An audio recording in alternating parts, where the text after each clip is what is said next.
Hey,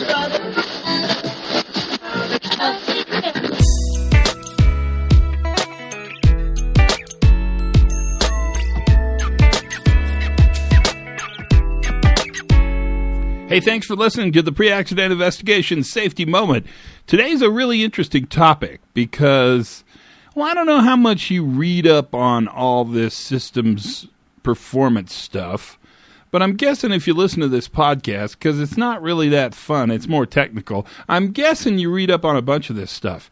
And so the question I'd ask you is, last winter, did you happen upon the 4-part article that Black Diamond Skis, they're kind of the ski company. You know, if you made a little Maslow's hierarchy of needs of ski companies, Black Diamond would be up there in the self-actualized part of the triangle.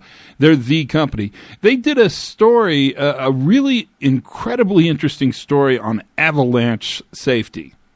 And I'm not going to talk much about that story, although I probably should, because it's really good. And if you haven't read it, find it, Google it, it's there, it's on the web. I did learn something really interesting. Of avalanche fatalities in North America, almost all the people who die are either complete novice skiers or complete expert skiers. In fact, people in the middle level almost never die. And that is our topic for our Operational Excellence Safety Moment today. Experts. You need experts. In fact, experts are vital to your organization's ability to perform mission.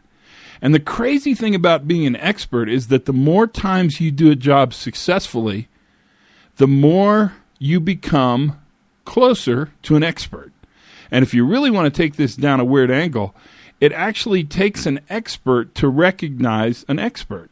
If you're not an expert, or if you don't have expertise in the topic area, you probably will not know how much expertise the actual expert has.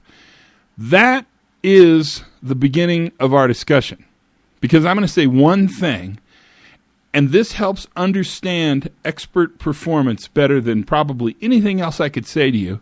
And that one thing is this. Expert performers follow closer to the margin of safety and failure than non-expert performers. Experts get closer to the edge than non-experts. Now, what do we do with that? Well, if you manage experts, and you do, you absolutely do, one of the things that's important is to stop talking about failure as if it is a logical conclusion, because to an expert it almost never is, and start talking about managing margins. Even as they move farther and farther into their expertise, they want to ensure that their margin for recoverability is always available to them, even as experts. In fact, one of the challenges you have in your organization is to include experts in determining what an appropriate level of recoverability is. Once they're involved in that conversation, and once they realize the reason why that margin must exist and recoverability is important, then what your expert manages is not failure, because they rarely have failure. What they manage is recoverability, the margin of safety. That conversation is much different than asking expert performers to not perform at expert levels. They're expert performers. They will perform at expert levels. And let me add again, you count on them, you rely on them performing at expert levels. Experts always move closer to the margin than normal performers. That's our safety moment for today. It's just a thought provoker. That's all it is. No more, no less. As always, thanks for listening. It's great having you on board this podcast. It really does make a difference. And plus, it's kind of fun. I like hanging out with you. Have fun every single day. Learn something new. And for goodness sakes, be safe.